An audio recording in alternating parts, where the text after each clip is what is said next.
আমার নবীজি যখন মেরাজ করেছিলেন, সফর সঙ্গী ছিলেন জিবরাইল। ওই সিদরাতুল মুনতাহায় গিয়ে ধাক্কা খেয়ে বলছেন, ইয়া রাসূলুল্লাহ, আর যাওয়া যাবে না, সীমান্ত বর্ডার এখানে, আমি যদি আর 1 ইঞ্চি সামনের দিকে যাই আমি জোরে পড়ে সারকার হয়ে যাব, আপনি এখন চলে যান। সেই সিদরাতুল মুনতাহা সেখান থেকে পেরিয়ে আমার আল্লাহ তাআলা তার হাবিবকে স্পেশাল ফ্লাইটে করে বরাক রফরফ করে আল্লাহ তাআলা আরশ আজিমের তাকে মেহমান বানায় নিয়েছেন। আরশ আজিমটা হলো আমার আল্লাহর যেটা আসন, আমার আল্লাহর যেটা কুরসি, আরশে কুরসি, সেটা হলো 7টা আসমান পেরিয়ে এরপর হচ্ছে আমার আল্লাহ তাআলা আরশ আজিম। জোরে বলে সুবহানাল্লাহ। তিনি হচ্ছেন আমার বন্ধু। এখন প্রশ্ন হলো, আল্লাহ তুমি এত দূরে, তোমার আরশ আজিম, তোমার সঙ্গে আমার বন্ধুত্ব হবে কেমনে? কিন্তু আল্লাহ বলছেন, বান্দারে, আমার আসনটা সেই জায়গায় থাকলো, কিন্তু আমি আল্লাহ তোর এমন আল্লাহ, ওয়া নাহনু আকরাবু ইলাইহি মিন হাবলিল ওয়ারিদ। বান্দা, আমি তোর স্কন্দ শিরার চেয়েও নিকটে থেকে যায়, সব আমি তোর দেখি, সব আমি তোর অবজার্ভ করি। এই জন্য আমরা সবার চোখ ফাঁকি দিতে পারি, কিন্তু আমার আল্লাহর চোখ কি ফাঁকি দিতে পারবো নাকি? আসতে বলবেন না, পারবো নাকি? পারবো না। এই জন্য আমরা ভয় করব র্যাবের না রবের? ভয় করব পুলিশের না আল্লাহর? আল্লাহর ভয় করব আমরা। আল্লাহর যদি ভয় করা হয়ে যায়, পুলিশ লাগবে না, র্যাব লাগবে না, চিতা লাগবে না, কোবরা লাগবে না, কিচ্ছু লাগবে না। আমার নবী যেমন রাষ্ট্র গড়ে তুলেছিলেন, যে রাষ্ট্রে নাগরিক নিজ অপরাধ করে নিজে আসামি হয়ে চলে আসতো আদালতে। সুবহানাল্লাহ বলবেন না? একজন মহিলা জেনা করেছেন। কি করেছেন? জেনা করেছেন। জেনা করার পরপরই অনুশোচনা তার হয়ে গেল, হারে এত বড় গুনাহ আমি করে ফেললাম, কিয়ামতের ময়দানে আল্লাহ পাক আমাকে জেনাকারের কাতারে দাঁড় করাবেন না, এই অভিযোগটা দুনিয়ায় শেষ হয়ে যাক। জেনার পরপরই করলেন কি দেরি করলেন না, কয়েক মাস পরে সুযোগ বুঝে নবীর কাছে গিয়ে বলছেন, ইয়া রাসূলুল্লাহ, আমি তো জেনা করে ফেলেছি। রাসূল বললেন, না, তুমি জেনা করো নাই। কারণ জেনার জন্য সাক্ষী লাগবে কয়জন? কোরআন বলছে কয়জন? জেনা যে সে করেছে এর জন্য 4 জন চাক্ষুষ সাক্ষী লাগবে। এই সাক্ষী তো তার নাই। রাসূল তাকে চেষ্টা করলেন না, না, সে নিজেই কেন জবানবন্দি দিচ্ছে। রাসূল বলছেন, শোনো, তুমি জেনা করো নাই। না হুজুর, আমি জেনা করছি। রাসূল বলছেন, না, তুমি জেনা করো নাই। হুজুর, আপনি যতবার বলবেন আমাকে বাঁচানোর জন্য, আমি তো দুনিয়াতে বাঁচতে চাই না, আমি জাহান্নাম থেকে বাঁচতে চাই। জোরে বলেন সুবহানাল্লাহ। আমার নবীজি এই কথা শোনা মাত্রই বললেন, মহিলা, জেনা যে করেছ, জেনার ফলে পেটে কোনো সন্তান এসেছে নাকি? হুজুর, সন্তান তো চলে আসছে। রাসূল বলেন, সন্তান যদি এসে থাকে কোনো উপায় নাই, সন্তান ডেলিভারি না হওয়া পর্যন্ত কোনো আইন তোমার উপরে কার্যকর করা যাবে না। যাও। ওয়া আম্মা মান খাফা মাকামা রাব্বিহি ওয়া নাহান নাফসা আনিল হাওয়া ফাইন্নাল জান্নাতা হিয়াল মাওয়া। যে ব্যক্তি তার দিলের মাকামে আল্লাহর ভয়টা ইস্তেকামাত করবে এবং নফসের তাবেদারি না করে আল্লাহর গোলামি করবে, সেই বান্দাকে আমি আল্লাহ জান্নাতে মাওয়া নামক জান্নাত দিয়ে দেব। মন চাইলেই তো দেখা যাবে না, মন চাইলেই সব কিছু করা যাবে না। ঈমান যার মধ্যে থাকবে সে নফসের বিরুদ্ধে অবস্থান নিয়ে নেবে। আমার বন্ধুগণ, সেই জন্য আল্লাহকে পেতে হলে সবার আগে লাগবে হলো ঈমান। সবার আগে লাগবে কি বলেন? ঈমান। 1 আনা না 16 আনা? আসতে বলবেন, 1 আনা না 16 আনা? দিনাজপুরে ট্রেন লাইন আছে তো? আশেপাশে আশেপাশে আছে না? আছে। এই যে হিলি তো কাছেই তো, 10 কিলো কোনো দূর হলো? আচ্ছা, ট্রেনের সঙ্গে সবার সম্পর্ক আছে। ট্রেন লাইনে চড়ে আপনি ঢাকা যাবেন, ট্রেনে চড়েছেন, ট্রেনের মোট চাকা হলো 50টা, এর মধ্যে একটা চাকা মাত্র বিকল হয়ে গেছে। একটা চাকা বিকল হলে ট্রেনের ড্রাইভার কি ট্রেন ছাড়বে না? বন্ধ রাখবে? বন্ধ রাখবে। মাত্র একটা চাকা 49টা চাকাকে বিকল করে দিয়েছে। 49টা চাকা ভালো থাকার পরেও ট্রেন চলছে না, মাত্র একটা চাকা বিকল।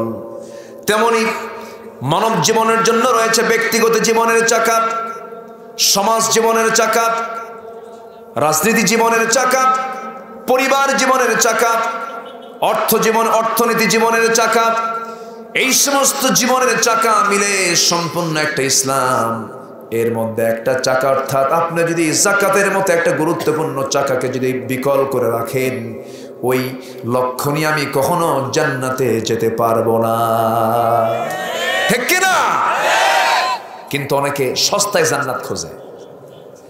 আল্লাহ বলছেন না ঠাকঠুক মেরে কয়েকটা সেজদা দিলেই জান্নাত পাওয়া যাবে না।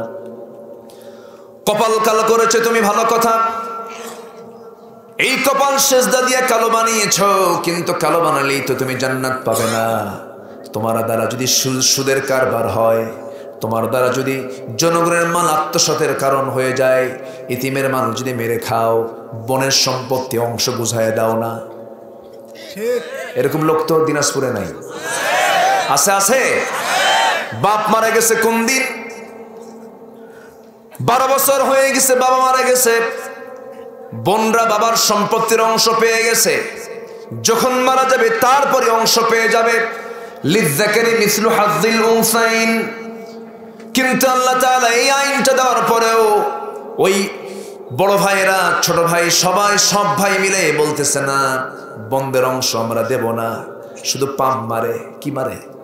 পাম মারে। বছরে 2-3 বার করে দাওয়াত খাওয়ায়, নবান্ন খাওয়ায়, পিঠা খাওয়ায়, 2 ঈদে দাওয়াত দেয়, মাঝে মাঝে কথা বলে, বোন শোনো, অংশ নিবা কেন?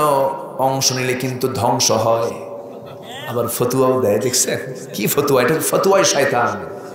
ফতুয়ায় অংশ নিলে কি হয়? ধ্বংস হয়। বোনেরা কিছু বলতে পারে না, ভাই আমার দিচ্ছে না, তারা হো হো করতে পারে না, চিৎকারও করতে পারে না, বোন কেমন করে ভাইয়ের বিরুদ্ধে অবস্থান নেই। কিন্তু আপনি ভাই বোনের যে সম্পত্তিটা দখল করে যে ধানগুলো নিচ্ছেন, ওই ধানগুলো হালাল না হারাম? আসতে বলে, হালাল না হারাম? এই মুহূর্তে আমার আলোচনা যে সমস্ত মা বোনের আড়াল থেকে শুনতেছেন, মনে মনে খুব খুশি, হুজুর ভালো করে কন। কি কথা বলছেন? আমার ওয়াজ এখন গেছে কাদের পক্ষে? হ্যাঁ, সাবধান। অনেক ভালো মানুষ দেখে খুব ভালো মানুষ মনে হয়, একদম জিব্রাইল ফেল, বোনের টাকা মেরে খায়। আছে না নাই? অনেক বুড়ো চাচা আছে, একটা ছেলে, 3টা মেয়ে, 3টা মেয়ের সম্পত্তি ছেলের নামে দলিল করে দেয়। আছে না নাই? এখানে ঈমান নাই? এখানে ঈমানের বিষয় আছে না নাই? আচ্ছা, আল্লাহ বলছেন শোনো, শুধুমাত্র কেবলামুখী হয়ে কয়েকটা সেজদা দিয়ে দিলা, এর মধ্যে মহা কল্যাণ নয়। প্রকৃত কল্যাণ হলো 6 কাজে। এর মধ্যে 1 নম্বর কাজ হলো তোমাকে ঈমান আনতে হবে কার উপরে? আল্লাহর উপর। আল্লাহ আছেন না নাই? আল্লাহকে নিয়ে সন্দেহ তারই হবে যে ব্যক্তি কোরআন পড়ে না। আল্লাহকে নিয়ে সন্দেহ তারই হবে যে হাদিস জানে না। না জেনে না বুঝে যদি কেউ ঈমান আনে, তার তো 12টাই বাজবে। কারণ জানার নাম ঈমান, মানার নাম ঈমান। জানতে হবে, মানতেও হবে। আল্লাহ তাআলা জানার জন্য মাথায় কি দিয়েছেন? আকল দিয়েছেন। আফালা তাকিলুন, দেখার জন্য চোখ দিয়েছেন, শোনার জন্য কান দিয়েছেন। এই জন্য এই চোখ দিয়া, এই কান দিয়া, এই জ্ঞান দিয়া সবার আগে চিনবো কাকে? আল্লাহকে। আগে আল্লাহকে চিনতে হবে। বসা, আল্লাহকে আগে চিনতে হবে। না চিনলে, না বুঝলে আমরা জান্নাত পাবো কেমনে? এই জন্য আল্লাহকে সবার আগে আমরা চিনবো। জোরে বলি ইনশাআল্লাহ। জি আসেন। আলহামদুলিল্লাহ, আমাদের ওসি মহোদয় এসেছেন না? এখানে এখানে আসেন, এখানে আসেন, এখানে আসেন, সমস্যা নেই। আলহামদুলিল্লাহ, ভালো আছেন? আজকে আমাদের মেহমানের ছড়াছড়ি, কিন্তু বলি আলহামদুলিল্লাহ। আপনাদের কপাল খুব ভালো। জেলা পরিষদ চেয়ারম্যান মহোদয় এসেছিলেন, আবার ওসি মহোদয় এসেছেন। জি বলি আলহামদুলিল্লাহ। তাহলে সবার আগে আমরা চিনব কাকে? আমাকে তো আল্লাহকে আগে চিনতে হবে। আমার সবচেয়ে আপন, সবচেয়ে প্রিয়, সবচেয়ে কাছের তিনি কে? আল্লাহ। বউ কি আমার আপন? কে বলেছে আপন? বউ আমার ক্ষণিকের আপন, ছেলে মেয়ে আমার ক্ষণিকের আপন, ভাই আমার ক্ষণিকের জন্য আপন, বন্ধু বান্ধব আমার ক্ষণিকের জন্য আপন, কিন্তু আমি এখনই মরে যাব, সব আমার পর হয়ে যাবে। যুবক, তুমি বিয়ে করেছো নতুন, বিয়ে করার পরে 3 বছরের মাথায় তুমি হঠাৎ করে ডুগডুগি বাজার থেকে ভাদুরিয়া বাজারে যাওয়ার পথে তোমার হঠাৎ করে রোড অ্যাক্সিডেন্ট হয়ে গেল, বাইক মোটর সাইকেলে তোমার জীবনটা চলে গেল। ছোট্ট একটা ছেলের সন্তানের তুমি বাপ হয়েছ, তোমার বউটা কম বয়সী, শ্বশুর বাড়ির লোকজন এসে বউটাকে নিয়ে চলে গেল।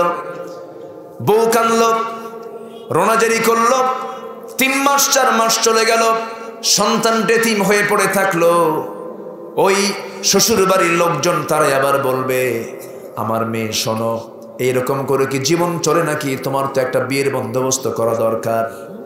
সেই বউটাকে আবার তোমার শ্বশুর শাশুড়ি এক পর্যায়ে রাজি করায়া তাকে বিয়ে শাদিও দিয়ে দেবে, নতুন সংসার পেয়ে যাবে তোমার বউ।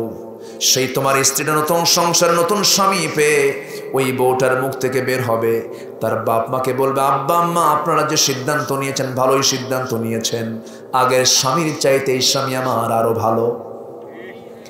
এটাই তো বাস্তবতা। এই পৃথিবীতে কেউ আমার আপন না। সন্তান সম্পদ রেখে যাচ্ছি, মারা যাব, কাফন দাফন হয়ে যাবে, 3 দিন পর লাগবে সন্তানের মধ্যে মারামারি, কে কোন ফ্ল্যাটটা নেবে, কে কোন জায়গাটা নেবে, এটাই তো নাকি? আপনজন বলতে আমার কেউ নাই। আপনজন যদি কেউ থাকে, যিনি আমার দুঃসময়ে সুসময়ে, মার পেটে, রুহের জগতে, হাসরে, মিজানে, পুলসিরাতে, প্রত্যেকটা জায়গায় কে? সে আল্লাহকে আমরা দূরে রাখবো কেন? সে আল্লাহকে চেনার জন্য আমরা আগে জানার চেষ্টা করবো, আল্লাহ তুমি কোথায়, তোমাকে আগে দেখতে চাই। আমরা যদি দেখতে চাই দুনিয়াতে, আমরা আল্লাহকে দেখতে পাবো না, আমরা আল্লাহকে 100% দেখতে পাবো জান্নাতের ভিতরে। রাসূলকে বলা হলো, ইয়া রাসূলুল্লাহ, আমরা আল্লাহকে দেখবো কেমনে বলেন? রাসূল বলছে, শোনো, তোমরা যখন জান্নাত পেয়ে যাবে, জান্নাতীদের মধ্যে সবচেয়ে বড় আনন্দ থাকবে সেটাই, জান্নাতের সামনে যখন আল্লাহ সামনে হাজির হয়ে যাবেন, বান্দার জীবনের সবচেয়ে বড় শখ সেদিন পূরণ হবে, আল্লাহকে যেদিন বান্দা দেখতে পাবে। যেরকম সুবহানাল্লাহ। পূর্ণিমা রাতের চাঁদ যেমন সুস্পষ্ট, দেখতে কোনো সমস্যা হয় না, জান্নাতি বান্দার আল্লাহকে দেখতেও তাদের কোনো সমস্যা হবে না। জোরে বলি সুবহানাল্লাহ। কিন্তু এই দুনিয়াতে দেখা সম্ভব নয়, কারণ এই দুনিয়াতে আল্লাহর কিছু সৃষ্টি আছে, যেগুলো সৃষ্টিগুলোই আমরা দেখতে পাই না। সিডর, আইলা, নার্গিস, ফনি, আর কি সিত্রাং, কত কি হয়ে গেল, এই সমস্ত নামগুলো আমরা শুধু দিয়েছি, কিন্তু এই বাতাসগুলোর কি কালার আছে নাকি? বাতাস কি দেখা যায় নাকি? অনুভব করা যায়? যত শক্তিশালী জিনিস সবগুলো অদৃশ্য হয়ে থাকে, তা দেখা যায় না। আমার আল্লাহ তাআলা, আমরা অবশ্যই আল্লাহকে দেখতে পাবো, কিন্তু এটা দুনিয়াতে সম্ভব নয়।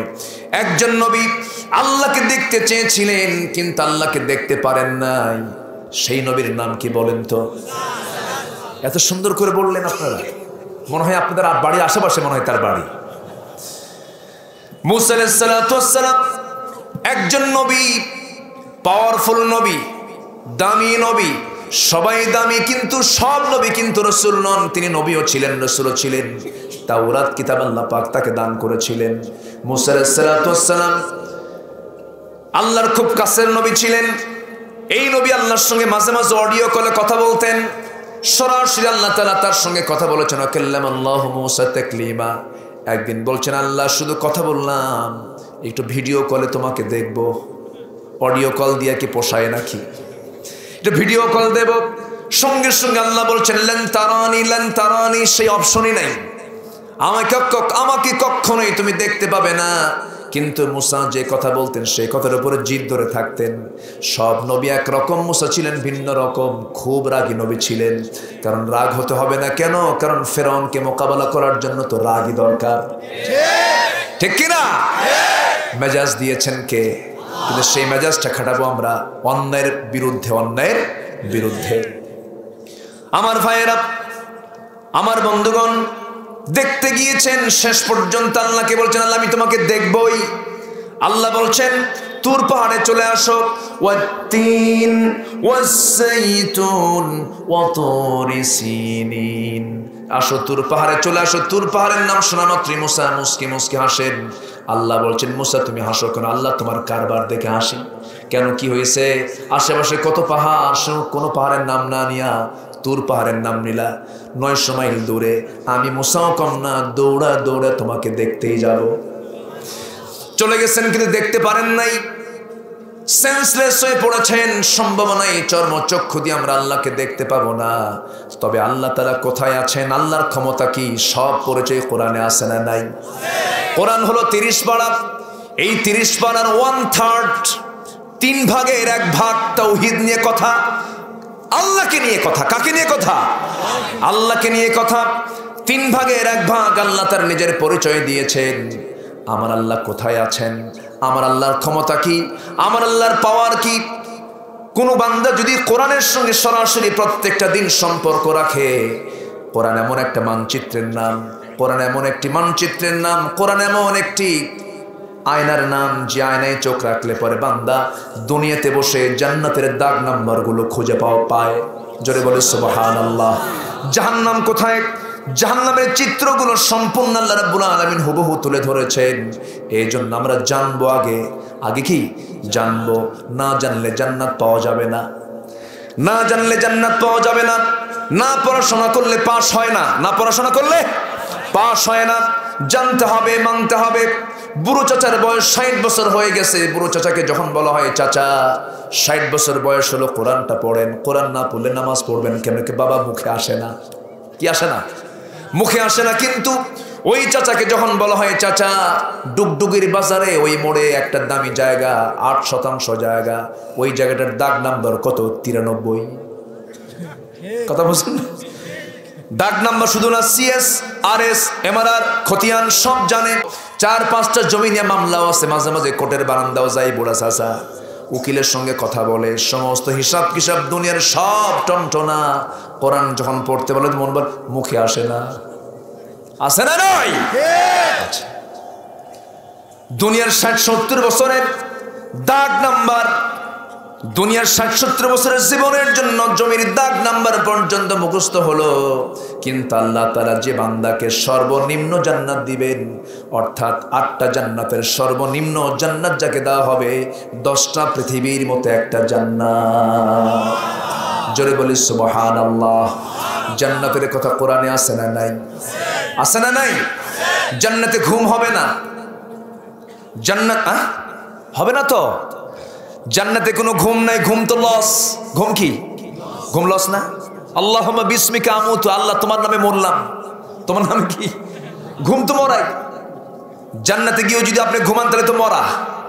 এই দুনিয়ার 60 বছরের জিন্দেগি যদি হয়, তার 25 বছর ঘুম, খাওয়া দাওয়া, অসুস্থতা, কাজ করলাম কয়দিন। এই জন্য আল্লাহ বলছেন, বান্দারে জান্নাতে এমন একটা জান্নাত তোমাকে দেব যে জায়গায় কোনো ঘুম নাই, যে জায়গায় কোনো পেশাব পায়খানাও নাই। সুবহানাল্লাহ বলবেন না? এক নাস্তিক বলে যে, হুজুর এগুলো কি কয়? পায়খানা ছাড়া, টয়লেট ছাড়া মানুষ থাকবে কেমনে? বেকুফ, তুই তোর মার পেটে 9 মাস ছিলি, কোথায় টয়লেট করেছিস তুই? আল্লাহু আকবার বলেন। বিনা টয়লেটে রাখেন নাই মার পেটে? কে রেখেছেন? আসতে বলবেন না, কে রেখেছেন? আল্লাহ রেখেছেন। জান্নাতের মধ্যে কোনো টয়লেট থাকবে না, তাহলে কিসের জান্নাত হলো? ঠিক আছে না? ওখানে যা যদি শুধু টয়লেট খুঁজি, ওখানে যা শুধু বিছনা খুঁজি, তাহলে মানুষের জীবনটা চলবে কেমনে? অনেকদিন পর পর হাদিস এসেছে, ঢেকুস ছাড়বে বান্দা, এক ঢেকুসে তার সমস্ত কিছু হজম হয়ে যাবে। জোরে বলি সুবহানাল্লাহ। আল্লাহ তাআলা কোরআনে কারীমের মধ্যে জান্নাতের এমন সুন্দর সুন্দর বর্ণনা দিয়েছেন। এই বর্ণনা যদি কোনো বান্দা নিয়মিত পড়ে, পৃথিবীর কোনো আকর্ষণ তাকে বিকর্ষণ করতে পারবে না। আল্লাহু আকবার বলেন। ওই আকর্ষণে তাকে আকর্ষিত করে দুনিয়ামুখী করতে পারবে না। এই জন্য জান্নাতের অফার আল্লাহ রাব্বুল আলামিন এর মধ্যে দিয়ে দিয়েছেন। সেই জান্নাত পাওয়ার জন্য আমাকে আপনাকে কাজ করতে হবে। কাল তো মূলত দুইটা, একটি ইহকাল আর একটা হলো পরকাল। একটি ইহকাল আর একটা কি? পরকাল। পরকালকে সুন্দর করার জন্য ইহকালকে কাজে লাগাতে হবে। সবার আগে ঈমান আনবো কার উপরে? এখানে সবার আগে ঈমান আনবো কার উপরে? সূরা বাকারার কয় নম্বর আয়াত? 177। 6টি কাজের সফলতা, 6টি কাজে তুমি সত্যবাদী হবে, 6টি কাজ আল্লাহ তোমাকে মুত্তাকির সার্টিফিকেট দিয়ে দিবেন। এর মধ্যে 1 নম্বর কাজ হলো ঈমান আনবো কার উপরে? দেখে না দেখে, না দেখে ঈমান আনতে হবে। আল্লাযীনা ইউমিনুনা বিল গায়ব, আল্লাহকে না দেখি বিশ্বাস করতে হবে। এটাই হলো কন্ডিশন। আমার আল্লাহ আছেন না নাই? কোথায় আছেন বলেন, ভালো করে বলেন। আরশে আজিম কত দূর? 2 মাইল, 3 মাইল, 4 মাইল? আমার মাথার উপরে সামিয়ানা, এই যে সামিয়ানা আমার চোখ পারে। এরপরে কি? কিছু খণ্ড মেঘ, মেঘমালা। এরপরে কি? দিনের বেলা সূর্য।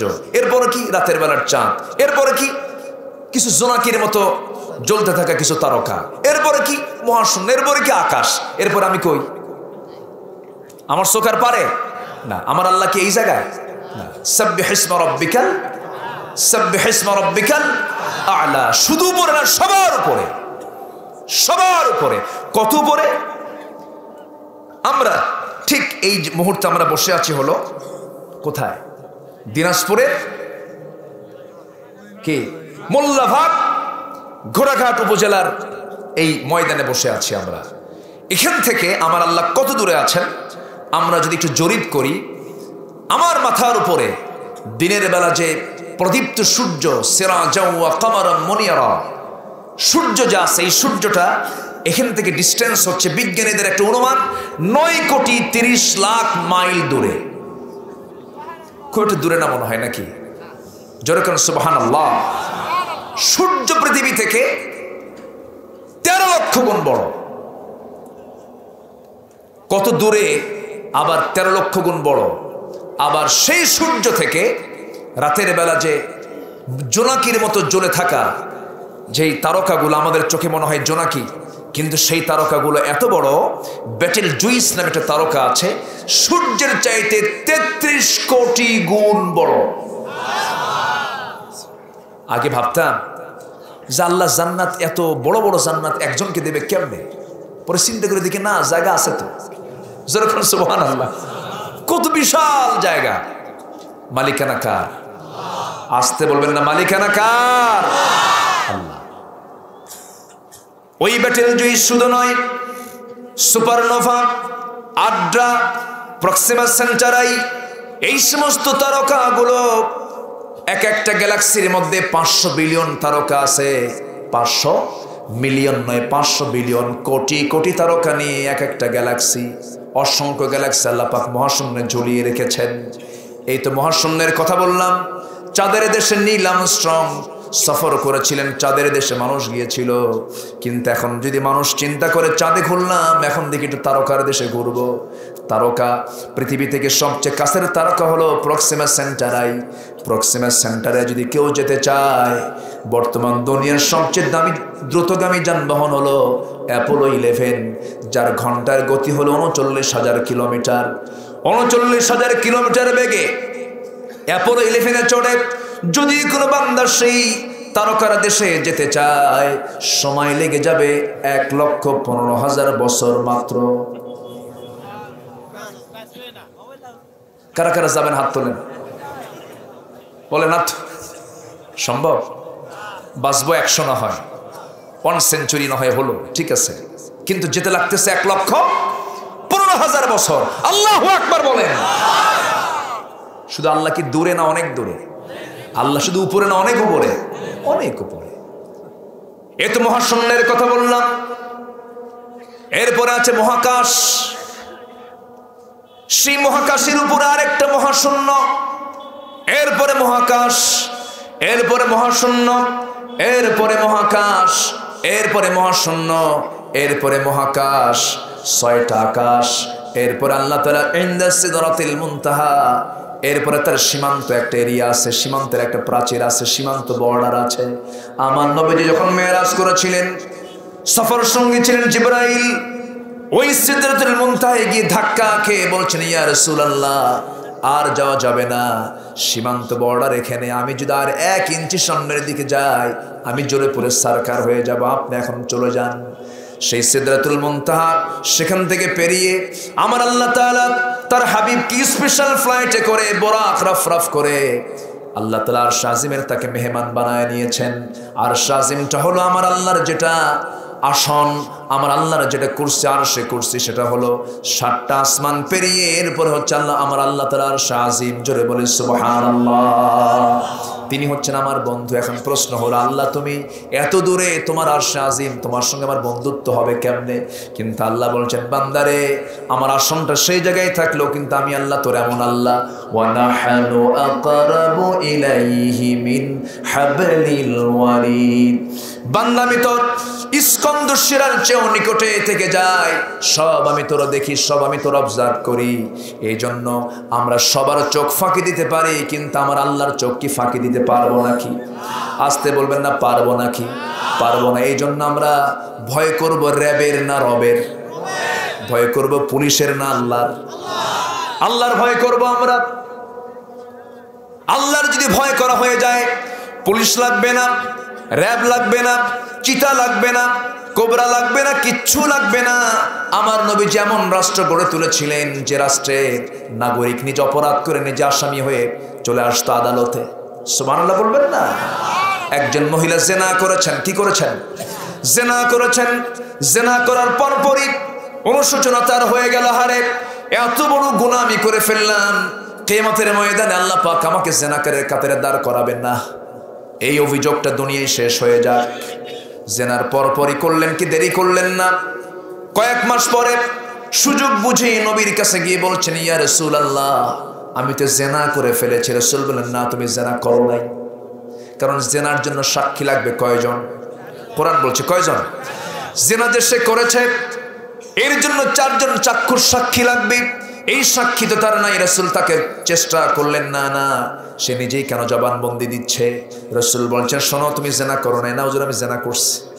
রাসূল বলছেন, না তুমি জেনা করো নাই হুজুর, আপনি যতবার বলবেন আমাকে বাঁচানোর জন্য, আমি তো দুনিয়াতে বাঁচতে চাই না, আমি জাহান্নাম থেকে বাঁচতে চাই।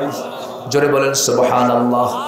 আমার নবীজি এই কথা শোনা মাত্রই বললেন, মহিলা জেনা যে করেছ, জেনার ফলে পেটে কোনো সন্তান এসেছে নাকি? হুজুর সন্তান তো চলে আসছে। রাসূল বলেন, সন্তান যদি এসে থাকে কোনো উপায় নাই, সন্তান ডেলিভারি না হওয়া পর্যন্ত কোনো আইন তোমার উপরে কার্যকর করা যাবে না, যাও। মহিলা বলছে, হুজুর আমি যদি মরে যাই? রাসূল বলছেন, আমি তো কিছুই করতে পারবো না, তবে আমি তোমার জন্য দোয়া করি, আল্লাহ তোমার প্রতি রহমত নাজিল করুন। মহিলা চলে গেছেন, সেজদায় পড়ে কাঁদেন। পাপী কি কখনো আমরা ঘৃণা করব না, কারণ পাপী আমার কাছে হতে পারে, কিন্তু কার বান্দা? আসতে বলবেন না, কার বান্দা? আল্লাহ তো বান্দাকে মাফ করতেও পারেন, আল্লাহ বান্দাকে মাফ করতেও পারেন। আমার নবীজি তাকে বাড়িতে পাঠিয়ে দিলেন, যাও। অথচ একজন আসামি, জেলখানাও লাগলো না, কিছুই লাগলো না। ওই বান্দে গিয়ে সেজদায় পড়ে কান্দে, চোখের পানি ফেলে ফেলে কান্দে আর তওবা করে। সন্তান ডেলিভারি হয়ে গেল। সন্তান ডেলিভারি হওয়ার 2 দিন 3 দিন 4 দিন পরে নয়, মাত্র 1 দিন পর ওই মহিলা এসে নবীর সামনে দাঁড়িয়ে বলছেন, ইয়া রাসূলুল্লাহ সন্তান তো ডেলিভারি হয়ে গেছে, সন্তান প্রসব হয়ে গেছে, আর দেরি নয়, আমার উপর আইনটা কার্যকর করে দেন। রাসূল বললেন, মহিলা সন্তান তো ডেলিভারি হলো, জীবিত না মৃত? হুজুর সন্তান তো জীবিত আছে। সন্তান যদি জীবিত থাকে কিচ্ছু করার উপায় নাই, হাউলাইনি কামিলাইন, 2টা বছর দুধ তোমাকে অবশ্যই পান করাতে হবে, কারণ তোমার স্তনে আল্লাহ তাআলা তার রিজিক রেখে দিয়েছেন, যাও। মহিলা আবার চলে গেল। লাগলো কিছু? কাউকে লাগতেছে নাকি? কাউকে লাগে না, কারণ ওই বান্দার দিলের মধ্যে কার হয়? কার ঈমান? আল্লাহর প্রতি ঈমান। ওই মহিলা চলে গেছে, সন্তানকে দুধ পান করান 6 মাস, অন্য খাবারের অভ্যাস গড়ে তুলে সন্তানকে টোটালি দুধ বন্ধ করে দিয়া 6 মাসের মাথায় বর্ণনায় পাওয়া যায় মহিলা এসে রাসূলের সামনে দাঁড় হয়ে বলছেন, ইয়া রাসূলুল্লাহি আমি আপনার কাছে 3টা বার বিচারের জন্য আসলাম, 2টা বার আমাকে ফেরত দিয়েছেন, আজকে আমাকে দয়া করে ফেরত দিবেন না, আপনি আমার উপর আইনটা কার্যকর করে দিবেন। এই যে আমার সন্তান আমার স্তনের দুধ না খেয়েও বাঁচতে পারবে, কারণ অন্য খাবারের সব অভ্যাস গড়ে তুলেছে, অন্য খাবার খেয়েও সে বাঁচতে পারবে। আপনি আমার উপর আইনটা কার্যকর করে দেন। রসুল হাতটা গায়ে দিলেন, সন্তানটা কোলের মধ্যে নিয়ে নিলেন। আমার বন্ধুগণ, রসুল সন্তানটাকে উঁচু করে ধরে বললেন, ও সাহাবীরা শোনো, এই জামাত হাতে সন্তান দেখতে পাচ্ছ, এই সন্তানের লালন পালনের দায়িত্ব যে বান্দা গ্রহণ করবে, আমি এবং ওই বান্দা জান্নাতের মধ্যে ফাহিয়া ফিল জান্নাতি কাহাতাইন, দুই নখের দূরত্ব অবস্থান করব। জোরে বলে সুবহানাল্লাহ। কয়েকজন সাহাবী দৌড় মেরে চলে আসলেন, সন্তানটাকে কোলে করে নিয়ে চলে গেল।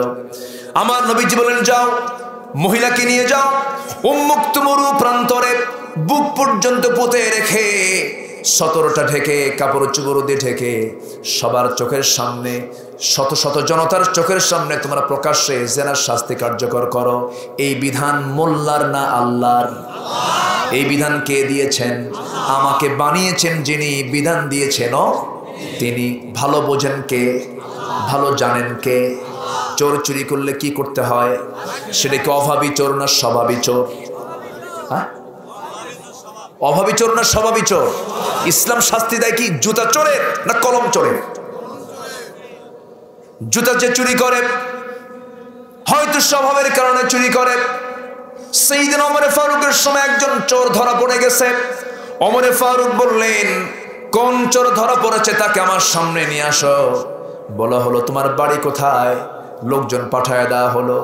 যখন দেখা গেল সেই লোকটা অভাবের কারণে চুরি করেছে, তার বাড়িতে কোনো খাবার নাই, ওমর ফারুক বলেন, আসামি তো সে নয়, আসামি হলাম আমি। আল্লাহু আকবার বলেন। আমার ভাইয়েরা, আমার নবীজি বললেন, যাও উন্মুক্ত মরু প্রান্তরে বুক পর্যন্ত পুঁতে রেখে তাকে পাথর মেরে শেষ করে দাও। আল্লাহর বিধান সবাই দেখো, চোখের সামনে জেনার শাস্তিটা কি। এটা যখন কার্যকর করা হচ্ছিল, সাইয়েদনা আলী রাদিয়াল্লাহু তাআলা আনহু যখন হাতে নিয়ে পাথর মারতেছিলেন, সেই পাথর মারার সময় ওই মহিলার দেহ থেকে কয়েক ফোঁটা রক্ত ফিনকি দিয়ে এসে আলীর হাতে লাগলো। রক্তগুলো দেখে তিনি ভর্ৎসনা করলেন, নাসিকা কুঞ্চিত করলেন, নাক শিকায় তুলেন, আর মনে মনে চিন্তা করছেন, নাপাক রক্ত আমার গায়ে লেগেছে, জেনার রক্ত আমার গায়ে লেগেছে। নবীর কাছে গিয়ে যখন বলছেন, ইয়া রাসূলুল্লাহ, ওই মহিলাকে আমরা যখন পাথর মারছিলাম, মহিলার নাপাক রক্ত আমার গায়ে এসে লাগলো। রাসূল বলছেন, আলী, কার রক্তকে নাপাক রক্ত বলো আলী? আমি তো দেখতে পাচ্ছি আলী, ওই মহিলার রক্ত জমিনে স্পর্শ হওয়ার পূর্বে আল্লাহ তাআলা তাকে জান্নাতের মেহমান বানায় নিয়েছেন। জোরে বলুন সুবহানাল্লাহ। আমার ভাইরা, আমরা মাফ পাবো কার কাছে? আশ্রয় চাইবো কার কাছে? আমার একমাত্র কেবলমাত্র সম্বলটাকে। এই মুহূর্তে আমরা এখানে বসে আছি, ওসি মহোদয় বসে আছেন, আপনিও বসে আছেন। আমি যে বাঁচবো 5 মিনিট, তার কোনো গ্যারান্টি আছে নাকি? কোনো গ্যারান্টি নাই। মরে যাব, আমার কি আর বেডরুমে যাওয়া হবে নাকি? বউয়ের সঙ্গে দেখা হবে নাকি? সন্তানদের সঙ্গে কথা হবে নাকি? আমি এখনই মরে যাব, আমাকে ঘরের মধ্যেও তুলবে না, আমাকে পৃথিবীর কোনো লোকের সঙ্গেও সাক্ষাৎ করাবে না। আমাকে এই জায়গা থেকে সোজা এই মঞ্চ থেকে নামায়া সোজা চলে যাবে গোসল করানোর জন্য। আরেকজন যাবে হাটে, আরেকজন যাবে মার্কেটে কাফনের কাপড় কেনার জন্য, আরেকজন যাবে বাঁশ ঝাড়ে বাঁশ কাটার জন্য, আরেকজন যাবে কবর খনন করার জন্য কোদাল নিয়ে। মাইকে এলান হয়ে যাবে, অমুকজন মারা গেছে, জানাজায় হাজির হয়ে যাবে। আমার মৃত্যু আমার গোটা দুনিয়ার সকল সম্পর্ককে মাইনাস করে দিলেও মৃত্যুর মধ্যে যে আসল সম্পর্ক তৈরি হয়ে যাবে আমার কার সাথে? আসতে বলবেন না, কার সাথে? ঈমান আনবো আমরা কার উপরে? আল্লাহর উপরে। আমার ভাইরা, ওই মহিলা কি রাসূল বললেন, শোনো আলী, যা বলেছ বলেছ, আর বলতে যেও না, যা বলেছ বলেছ। আমার ওই মহিলা সাহাবী নিয়ে আর কোনো কমেন্ট করতে যেও না। ওই মহিলার জানাজার দায়িত্ব আমি কাউকে না দিয়ে আমি রাসূল নিজে তার জানাজার দায়িত্ব নিলাম। জোরে বলে সুবহানাল্লাহ। আমার নবীজি জানাজার দায়িত্ব নিলেন, তিনি জানাজার নামাজটা পড়ালেন। জানাজা সম্পূর্ণ করার পর সাহাবে কেরামকে লক্ষ্য করে বলছেন, সাহাবীরা শোনো, কিছুক্ষণ আগে যে মহিলার জানাজা হলো, যে মহিলার জানাজা আমরা পড়ায় দিলাম, সেই জানাজা শেষের পরে আমি তোমাদেরকে বলতে চাই, এই মহিলার জীবনে মৃত্যুর পূর্বে যে পরিমাণ তওবা করেছে, যে পরিমাণ চোখের পানি ফেলে ফেলে কেঁদেছে, তওবার দাম আছে না নাই বলেন? আসতে বলেন, তওবার দাম আছে না নাই? যে পরিমাণ তওবা করেছে, এই তওবা যদি এই মদিনার ৭০ জন গুনাহগারদের মাঝে যদি বন্টন করে দেওয়া হতো, আল্লাহ তাআলা প্রত্যেককে মাফ করে প্রত্যেককে জান্নাত দিয়ে দিতেন। জোরে বলে সুবহানাল্লাহ। এখন প্রশ্ন হলো, তওবা যে করবেন, কি এটা খালি এটাই দিবেন? তাহলে আমি ওয়াজ করবো কখন? আমি একটু কথা বলি নাকি? আপনারা আসেন না? সবাই থাকবেন না? কেউ তো নড়তেছে না, তো সবাই তো বসে আছে। আমার দাবি হলো, আমি এসেছি অনেক দূর থেকে, আমার একটা দাবি আছে, তো সে দাবিটা হলো, দয়া করে শেষ মোনাজাতে সবাই থাকবেন। সবাইকে এই কথায় রাজি আছেন তো? আমি গুনাহগার, কিন্তু রাসূলের হাদিস অনুযায়ী আমি এই মুহূর্তে কিন্তু মুসাফির। দোয়া কবুল হয় 3 জনের, এর মধ্যে একটা হচ্ছে দাওয়াতুল মুসাফির, দাওয়াতুল মাজলুম, মাজলুমের দোয়া, মুসাফিরের দোয়া, দাওয়াতুল ওয়ালিদ, পিতামাতার দোয়া। আল্লাহু আকবার বলেন। তাহলে আমাকে রেখে কেউ কি যাবেন? থাকেন, বলছি, এটা আমি বলবো, একটু আলোচনার পয়েন্টগুলো আমি শেষ করে ফেলি। তাহলে এই মহিলার গুনাহ মাফ হলো কিসের মধ্য দিয়ে বলেন তো? আসতে বলে, কিসের মধ্য দিয়া? তাহলে তওবা করার দরকার আছে না নাই? তওবা কেমনে করে বলেন? আস্তে, ওই যে কইছে দোয়া পড়ছে, এই দোয়া পড়লে কি তওবা হয়? দোয়ার নাম না, দোয়ার নাম তওবা না মুরব্বী। শুধু এই দোয়া পড়লে হবে না, দোয়া পড়ে পরের দিন সুদ খায়। আমার কথা বুঝেন? তওবা হচ্ছে এমন একটা ইবাদত, তওবা কবুল হওয়ার শর্ত হলো 5টা। তওবা কবুল হওয়ার শর্ত কয়টা? 5টা। এই 5টা যদি অপশন পূরণ হয়, আপনার তওবা কবুল। শুনবেন? আগ্রহ আছে? সবই শুনবেন আপনারা, কিন্তু উঠাতে দেরি করেছেন, উঠাতে দেরি করেছেন। আরেকটু আগে উঠানো লাগতো, আগে উঠালে ভালো হতো। তবে হ্যাঁ, কথা আমল করার জন্য বেশি বলতে হয় না, আমল করার জন্য অল্প কথাই যথেষ্ট। তওবা কবুলের শর্ত হলো 5টা। তওবা কবুল হয়ে যাবে, 1 নাম্বার শর্ত হলো তওবা করছি কার জন্য? এটা মাথায় রাখতে হবে, তওবা করছি কার জন্য। নাম্বার 2 হলো গুনাহ ত্যাগের জন্য মানসিকতা নিয়ে তওবা করতে হবে। গুনাহ আর কোনোদিন করব না, জমির আইল কোনোদিন ঠেলবো, ওজনে কম বেশি করব, বনের সম্পত্তি মেরে খাবো, অন্যায় করে কারো বিরুদ্ধে মামলা দেব, অন্যায় করে কারো হক নষ্ট করব, অন্য করে বাপ মাকে অন্যায় আচরণ করব, খারাপ আচরণ করব না। এইরকম ভাবে যত বড় গুনাহগুলো আছে, যত গুনাহ, সেই সমস্ত গুনাহ না করার সিদ্ধান্ত নিয়ে আল্লাহর কাছে তওবা করা। নাম্বার 3 হলো পূর্বের যে অপরাধগুলো করেছি, সে অপরাধের জন্য অহংকার করা না, লজ্জা পাওয়া। কি পাওয়া বলেন? কিন্তু আমার দেশে অহংকারী গুনাহগার আছে না নাই? ধর্ষণের সেঞ্চুরি, চিন্তা করা যায় কি নিকৃষ্ট ইতিহাস। ধর্ষণের সেঞ্চুরি করেছে, আবার মিষ্টি বিতরণ করেছে, যে আমার সেঞ্চুরি পূরণ হলো। উচিত ছিল ঐতিহাসিক একটা রায় তাদের বিরুদ্ধে দেওয়া, ঠিক কিনা? এই সমস্ত বেয়াদবদের কারণে আজকে ইডেন প্রশ্নবিদ্ধ। ইডেনের এমনও ছাত্রী আছে যারা তাহাজ্জুদ পড়ে, আছে না নাই? এমনও ছাত্রী আছে যারা তাহাজ্জুদ পড়ে, কিন্তু তাদেরকে অন্যায় কাজে বাধ্য করা হয় কিছু কুলাঙ্গার, বেয়াদব, উচ্ছৃঙ্খল, লম্পট ছাত্রের কারণে, ঠিক কিনা? সম্মানিত ভাইয়েরা, সম্মানিত বন্ধুগণ, অপরাধ করে যে অহংকার করবে সে কি ইমানদার? সে কি ইমানদার? ইমানদার হতে পারে না। সম্মানিত ভাইয়েরা, অপরাধ হতেই পারে, লজ্জিত হলে খুশি হবেন কে? আল্লাহ, আমি অপরাধ করছি, মাফ করে দাও। কে মাফ করবেন? কে মাফ করবেন? আল্লাহকে আমরা কাছে মনে করব, আল্লাহকে আমরা রাজসাক্ষী বানাবো, আল্লাহকে আমরা কাছের জন বানাবো। আল্লাহ, ভুল হয়ে গেছে, মাফ করে দাও। আল্লাহ আমাকে মাফ করবেন। একটা হাদিস আমাকে খুব আশার সঞ্চার করে। একটা হাদিস আল্লাহ নিজেই বলেছেন, লাউলাম তুযনিবু লাযাহাবাল্লাহু বিকুম ওয়া লাজা বিকওমিন হাত্তা ইযনিবুন।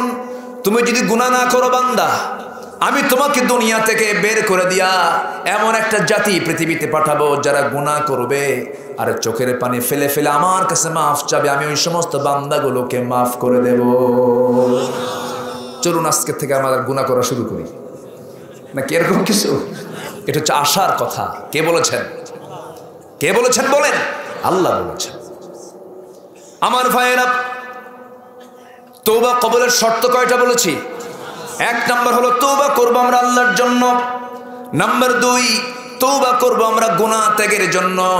নাম্বার 3, পূর্বের অপরাধের জন্য লজ্জিত হব, আগামীতে কোনো অপরাধে জড়িত হব না, এই চিন্তা মাথায় নেব। নাম্বার 5 হলো বান্দার অধিকার ফেরত দিয়ে তওবা করতে হবে। আপনি সম্পত্তি দখল করে আছেন, জোরাজুরি করে ভূমিদস্যু হয়ে আছেন, মানুষের সম্পত্তিতে আপনি বিল্ডিং বানায় রেখেছেন, সরকারি জায়গা আপনি জবরদখল করেছেন, অন্যায় করছেন, চাঁদাবাজি করছেন, আপনার তওবা কবুল হবে? কষ্ট পাচ্ছেন আপনারা? ইসলাম মানলে শান্তি না অশান্তি? না মানলে অশান্তি। আজকে সমাজ অশান্তির মূল কারণ হলো ইসলাম মানা না, না মানা, না মানা। বাড়িতে লেগেছে আগুন, নিভানোর জন্য কি দরকার? আসতে কয় কি দরকার? পানি দরকার। বাড়িওয়ালা হাউমা করে কান্দে বলে, কি আছো? যার কাছে যা কিছু আছে তা নিয়ে আমারে বাঁচাও। যখন বলছে যার কাছে যা কিছু আছে তা নিয়ে বাঁচাও, পাশে দিয়ে যাচ্ছিল একজন ভ্যানের উপরে 1 ড্রাম ডিজেল নিয়ে যাচ্ছিল। যখন বলছে যার কাছে যা কিছু আছে 1 ড্রাম ডিজেল দিছে বিসমিল্লাহ বলে ঢেলে। বিসমিল্লাতে কাম হবে নাকি? আরেকজন যাচ্ছিল লাকড়ি খড়ি নিয়ে, যখন বলছে যার কাছে যা কিছু আছে তা নিয়ে আমারে বাঁচাও, তখন সে 1 ভ্যান ভর্তি লাকড়ি দিয়েছে আগুনের মধ্যে ঢেলে। আগুন তো কমবে না, আগুন দ্বিগুণ দ্বিগুণ ডাবল ডাবল হয়ে যাবে, বরং উপকার করতে যায় ক্ষতির পরিমাণটা বেশি হয়ে যাবে। ঠিক তেমনি এই যে আমরা অশান্তির মধ্যে বসবাস করছি, আমরা কেউ শান্তিতে নাই, পরিবারের শান্তি নাই, সমাজের শান্তি নাই, বাবার কথা ছেলে শোনে না, ছেলের কথা বাবা শোনে না, স্বামীর কথা বউ শোনে না, বউয়ের কথা স্বামী শোনে না। আমি কি ভুল বলতেছি ভাই? ভুল বলতেছি আমি? আগের দাদারাই ভালো ছিল, আগের মুরব্বীরাই ভালো ছিল, এখন যত বড় শিক্ষিত তত বড় বেয়াদব, ঠিক কি না? আগের দাদারা অত শিক্ষা জ্ঞান ছিল না, কিন্তু দাদারা তার বাপকে না খেয়ে রাখে নাই, কিন্তু আজকের যত শিক্ষিত সন্তান তাদের বাপকেও দেখে না। এটার পরিমাণ কমছে না বাড়ছে? বেড়েছে। নিজের চোখে দেখা, নিজের চোখ সাক্ষী। গাজীপুরে কিছু বৃদ্ধাশ্রম আছে, সেই বৃদ্ধাশ্রমে একদিন সফর করলাম, গেলাম, একজন মুরব্বীকে দেখলাম প্রায় 80 বছর বয়স, দেখলাম খুব লম্বা তাগড়া জোয়ান, 80 বছর বয়সও তিনি সুস্থ মানুষ। বললাম, বাবাজি এই বুড়া বয়সে আপনি এই জায়গায় কেন টন টন করে কথা বলে? বাবা এই জায়গায় তো আমি এমনি আসি নাই, আমার ছেলেগুলো জোর করে থুয়ে গেছে। আপনার ছেলে কি করে? ছেলে আমার ফার্স্ট ক্লাস ইঞ্জিনিয়ার। বললাম, আপনার ছেলে ইঞ্জিনিয়ার হয়ে আপনার সন্তান আপনাকে এই জায়গায় রেখে গেল কেন? বলতেছে, বাবা বুঝি না, আমার সন্তান নাকি আমার কাছে বড় বিরক্তিকর, আমাকে নাকি তার ভাল লাগে না, পরিবারে নাকি অশান্তি, আমার কি মন চায় না এই বুড়ো বয়সে আমার নাতিপুতিদের নিয়ে খেলা করি। চোখের কোনা বেয়ে বেয়ে টপ টপ করে পানি পড়ছে। বললাম, চাচা আপনার সন্তান যেই জায়গায় থুয়ে গেছে, আমি আপনাকে একটা প্রশ্ন করব। কি প্রশ্ন? আপনার সন্তানকে আপনি যে পড়াশোনা দিয়েছেন, ইঞ্জিনিয়ার হয়েছে ভালো কথা, কোরআনের জ্ঞান কি আপনি তাকে দিয়েছেন নাকি? কোরআন থেকে আপনি পড়িয়েছেন নাকি হাদিস থেকে আপনি পড়েন? না বাবা, ওকে কোনোদিন কোরআন শিক্ষা দেই নাই। এই ক্ষেত্রে বাবাদেরও কিছু ব্যর্থতা আছে না নাই? বলেন, আসতে বলবেন না আছে না নাই? আছে। যে শিক্ষার ভিতর দিয়া সন্তান তার বাপকে দেখতে পারে না, যে শিক্ষার ভিতর দিয়ে সন্তান তার মার জানাজা আসার সময় পায় না, ওই শিক্ষার মুখে আমরা থুতু মারি, ঠিক কিনা? গোটা পৃথিবীর কোন বৃদ্ধাশ্রমে আপনার খুঁজে পাবেন না কোন আলেম, সত্যিকারের কোন হাফেজ, কোন আলেমের বাবা, কোন আলেম ছেলে তার বাবাকে বৃদ্ধাশ্রমে রেখে এসেছে এমন একটা দৃষ্টান্ত আপনি দেখাতে পারবেন না। কে বলেছে ধানমন্ডিতে শান্তি আছে? কে বলেছে গুলশানে শান্তি আছে? ওই ধানমন্ডিতে মাস 6 আগে একজন অভিনেতার শ্বশুর টাকা আছে, পয়সা আছে, নিজের লাইসেন্সওয়ালা পিস্তল দিয়া ফেসবুক লাইভে এসে মাথায় পিস্তল ঠেকায়া মরে গেল। পরিবারে তার শান্তি আছে নাকি? ছেলে ছিল, মেয়ে ছিল, বউ ছিল, কেউ তার পাশে নাই, বাড়িতে সম্পূর্ণ একা। এর নাম শান্তি নয়। শান্তি যদি পেতে চান, আগুন ঠান্ডা করার জন্য যেমন পানি দরকার, আগুন নিভানোর জন্য তেমনি সমাজ, পরিবার, রাষ্ট্র সব ঠান্ডা করার জন্য কোরআন ইসলাম দরকার। ঠিক কিনা আমার ভাইরা, আমার বন্ধুগণ? এই জন্য বলতে চাই, সবার আগে আমরা বন্ধু নির্বাচন করব কাকে? আসতে বলবেন না কাকে? সেই বন্ধুর সঙ্গে কথা বলার সুযোগ আছে না নাই বলেন? সুযোগও আছে। আল্লাহ তাআলা সুযোগ দিয়েছেন কয় ওয়াক্ত নামাজ? আসতে বলবেন না কয় ওয়াক্ত নামাজ? 5 ওয়াক্ত নামাজ। যখন বলা হয় হাইয়া আলাস সালাহ, হাইয়া আলাল ফালাহ, আস-সালাতু খায়রুম মিনান নাওম, ঘুম থেকে নামাজ উত্তম। কিন্তু এই জাতি 18 কোটি মুসলমান, যে দেশে 18 কোটি মানুষের দেশ বাংলাদেশ, এই দেশে অধিকাংশ হলো মুসলমান, কিন্তু আসল মুসল্লি হলো ফজরের মুসল্লি। ফজরের নামাজি বেশি না কম? আসতে বলবেন না বেশি না কম? বুরিকালি উম্মতি ফি বুকুরিহা, আমার উম্মতের সবচেয়ে বরকতময় সময় হলো সকালবেলা। আগের দাদারা, আগের চাচারা ঘুম থেকে উঠতেন 9টার দিকে, না ফজরের সময়? ফজরের সময় তারা ঘুম থেকে উঠতেন। আমার ভাইয়ের একটু কান লাগান, একটু মনোযোগ দিয়ে শোনেন। আমরা মুসলমান, আমরা আজান শুনি, আজান শুনে আমরা ঘুম থেকে উঠতে পারি না, অথচ আল্লাহ বলছেন হাইয়া আলাল ফালাহ, নামাজের দিকে আসো, কল্যাণের দিকে আসো। নামাজের মধ্যে উপকার আছে না নাই? আসতে নামাজের মধ্যে উপকার আছে না নাই? কেমন উপকার? ডাক্তার দেবী শেঠি, নাম শুনছেন কিনা জানি না। ডাক্তার দেবী শেঠি হার্টের ডাক্তার, কোথায় বাড়ি? ভারতের ডাক্তার, সবাই চিনেন তাকে। ডাক্তার দেবী শেঠি, উনি গোটা পৃথিবীর বহু রোগীর তিনি ট্রিটমেন্ট করেন। হার্টের ডাক্তার তো, বড় অভিজ্ঞ ডাক্তার। যদিও তিনি হিন্দু মানুষ, কিন্তু উনি রিসার্চ করে বললেন যে গোটা পৃথিবীর যত জাতির আমি চিকিৎসা করেছি, এর মধ্যে মুসলিম যারা ইসলামকে প্র্যাকটিস করে, যারা নামাজ পড়ে, আমি জরিপ করে দেখেছি তাদের হার্টের প্রবলেম খুব কম হয়। জোরে বলেন সুবহানাল্লাহ। তার নামাজির হার্টের প্রবলেম কি হয়? কম হয়। যখন কোনো নামাজি সেজদায় যায়, সমস্ত রক্তগুলো মাথার দিকে, মানে রক্তের সঞ্চালনটা বেড়ে যায়। মাথার যে সূক্ষ্ম সূক্ষ্ম ভেইনগুলো আছে, অচল হওয়া ভেইনটা সচল হয়ে যায়। বান্দা যখন সেজদায় যায়, হার্টের প্রবলেম থাকে না। বান্দা যখন সেজদায় যায়, ব্রেনের প্রবলেম থাকে না। ডাক্তার দেবী শেঠি এই মন্তব্যটা করেছেন। তাহলে আল্লাহ যে বলছেন হাইয়া আলাল ফালাহ, কল্যাণের দিকে আয়, আমাদের ব্রেনের কল্যাণ আছে না নাই? হার্টের উপকার আছে না নাই? এরপরও আমরা চেতন পাই না।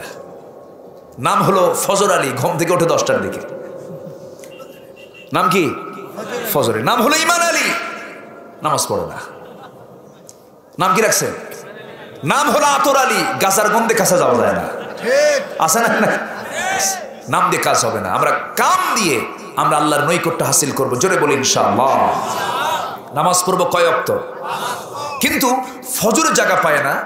কিন্তু ওই বান্দা আবার যেদিন শোনে, যে রাতে শোনে যে ব্রাজিল আর্জেন্টিনার খেলা হবে 3টায়, 2টাই জেগে বসে আছে তাহাজ্জুদের নিয়তে। আছে না নাই? এটা আবার কেমন কথা? আল্লাহ তাআলা প্রত্যেকটা মাথার ভিতরে অ্যালার্ম সিস্টেম করেছেন। কি সিস্টেম করেছেন? অ্যালার্ম, একটা ডিভাইস আছে, অ্যালার্ম সিস্টেম। আপনি যদি নিয়ত করেন যে আমি আজকে 5:45-এ ফজর নামাজ পড়ার জন্য আমাকে উঠতে হবে, এই সেটআপটা ব্রেনে দিবেন। ঘড়ির অ্যালার্ম লাগবে না, মোবাইলের অ্যালার্ম লাগবে না।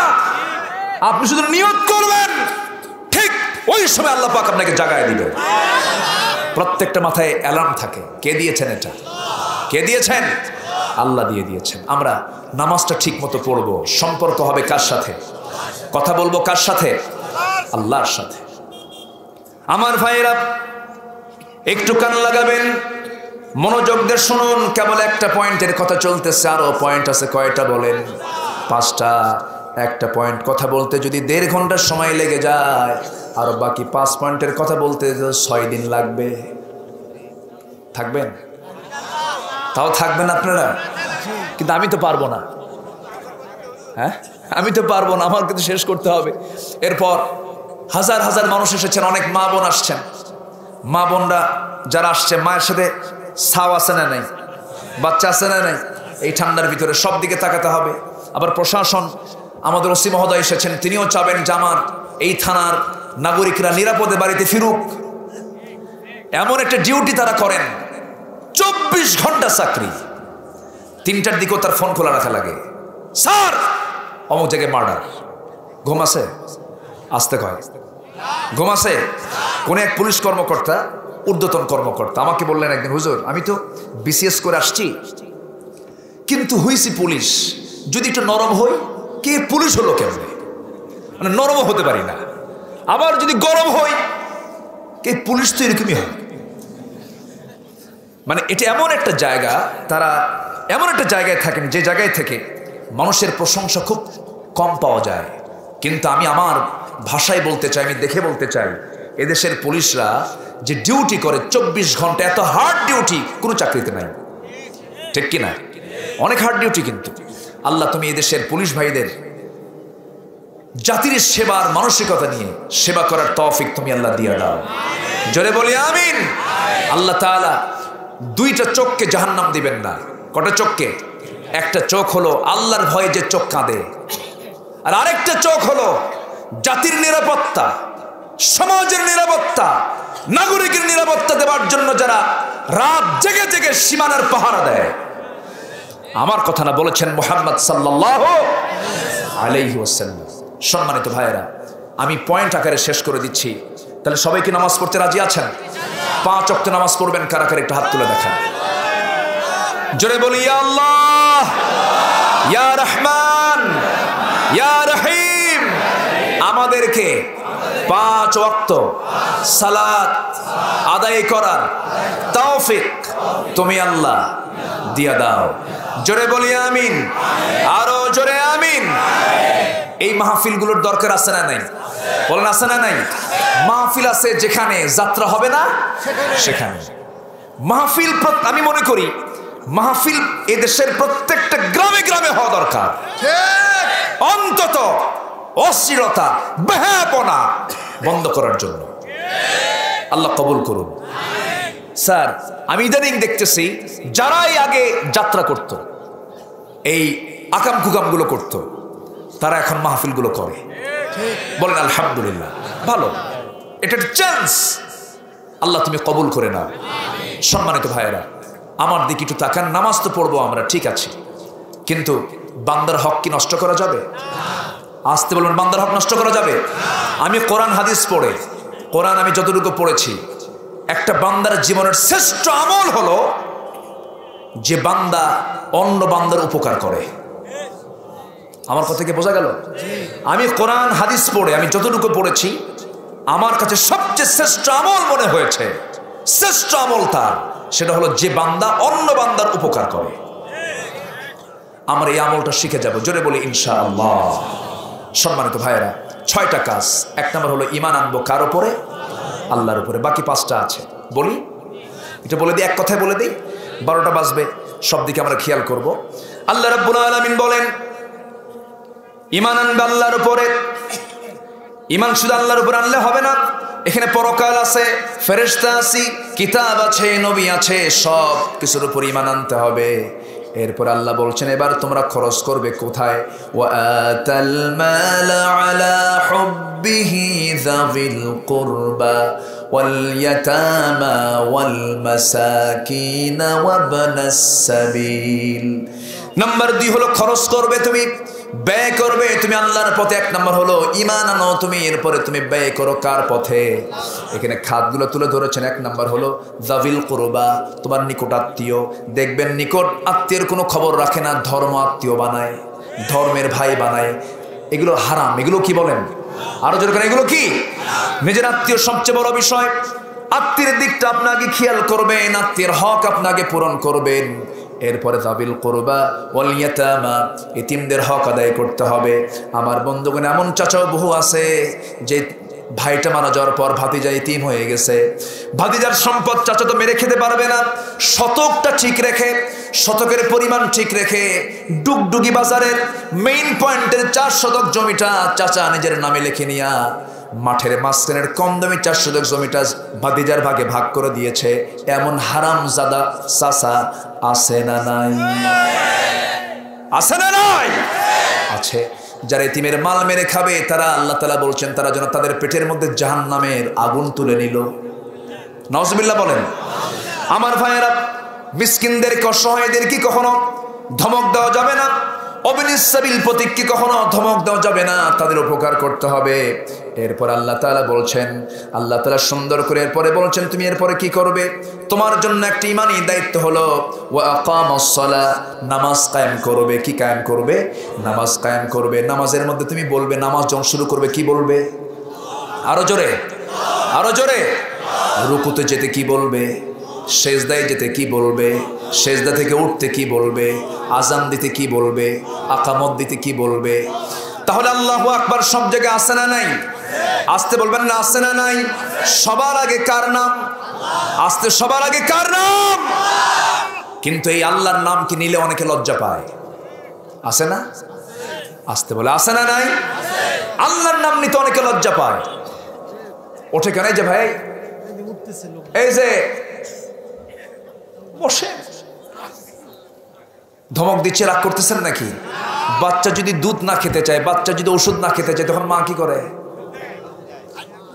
হ্যাঁ, যদি ওষুধ না খেতে চায়, তিতা খেতে যাচ্ছে না, তখন মা কি করে?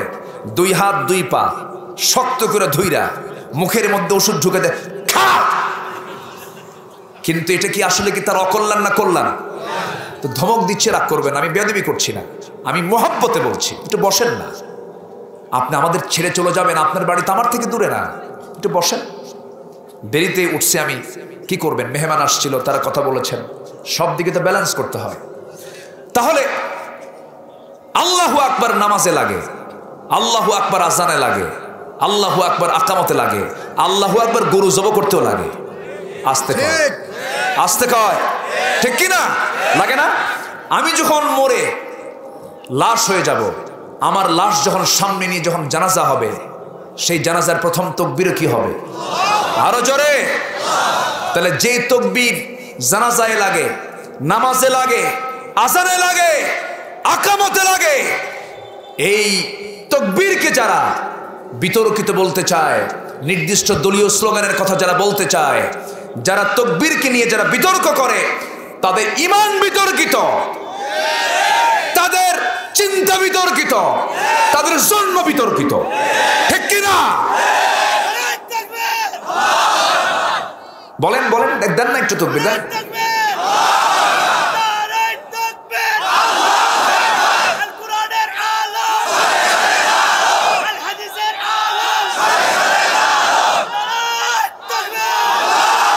কোরআন হাদিস যেখানে, কোরআন নাই যেখানে, হ্যাঁ, আল্লাহ কবুল করুন। দুনিয়ার মুসলিম আমরা কি এক? ভাই ভাই তো এক নাই। থানায় যাই আমি মামলা দিয়ে আসি। আল্লাহ বোঝার তৌফিক দান করুন। জোরে বলি আল্লাহুম্মা আমিন। আজকের মাহফিল ওসি মহোদয় এসে মাহফিলটাকে পরিপূর্ণ করে দিয়েছেন, বলি আলহামদুলিল্লাহ। জোরে বলি আলহামদুলিল্লাহ। আল্লাহ তুমি মাহফিলকে কবুল করো। জোরে বলি আল্লাহুম্মা আমিন। পরকীয়ার পরিমাণ কমছে না বাড়ছে? পরকীয়ার রিপোর্ট থানাতে কম না বেশি? বেশি। এই পরকীয়া থেকে বাঁচার উপায় আছে না নাই? সেটা কি দুনিয়ার কোনো কথা শোনা না আল্লাহর কথা শোনা? পরকীয়া থেকে বাঁচার জন্য আমার মা, আমি আপনাদেরকে কিছু টিপস দিতে চাই। 5টা কাজ করবেন, আপনার স্বামী পরকীয়া করবে না। জোরে বলি ইনশাআল্লাহ। শুনবেন? এটাও শুনবেন? আচ্ছা, আমি তো শেষ সময় পড়ে গেছে, আমাকে বারবার বলা হচ্ছিল। ঠিক আছে, আলহামদুলিল্লাহ। এই মাহফিল কি এবারে শুরু নাকি? এটা স্টার্ট। এই মাহফিলের দাওয়াত, মানে এই দাওয়াতটা আমি পেয়েছি 3 বছর আগে। কয় বছর আগে? 2 বছর হয় নাই। কেন হয় নাই জানেন? করোনা ছিল, এজন্য করি নাই। ছিল করোনা, এজন্য করি নাই। এই করোনা আমাদেরকে কত কিছু শিখিয়ে দিয়েছে, আলহামদুলিল্লাহ। ভালো তো, করোনা না আসলে আমরা অনেক কিছু শিখতে পারতাম না। কিছু শিখেছি, কিন্তু শিখেছি কিন্তু বাস্তবায়ন করি না। ঠিক। এই থামেন, কথা বলে। সম্মানিত ভাইয়েরা, এটা একটা আল্লাহ তাআলার পক্ষ থেকে একটা গজব ছিল, ঠিক কিনা বলেন? গজব ছিল। তো কি ভয়, শুধু একটা কাশি মারা, ওই এলাকায় মানুষ নাই। আমি কি ভুল বলতেছি ভাই?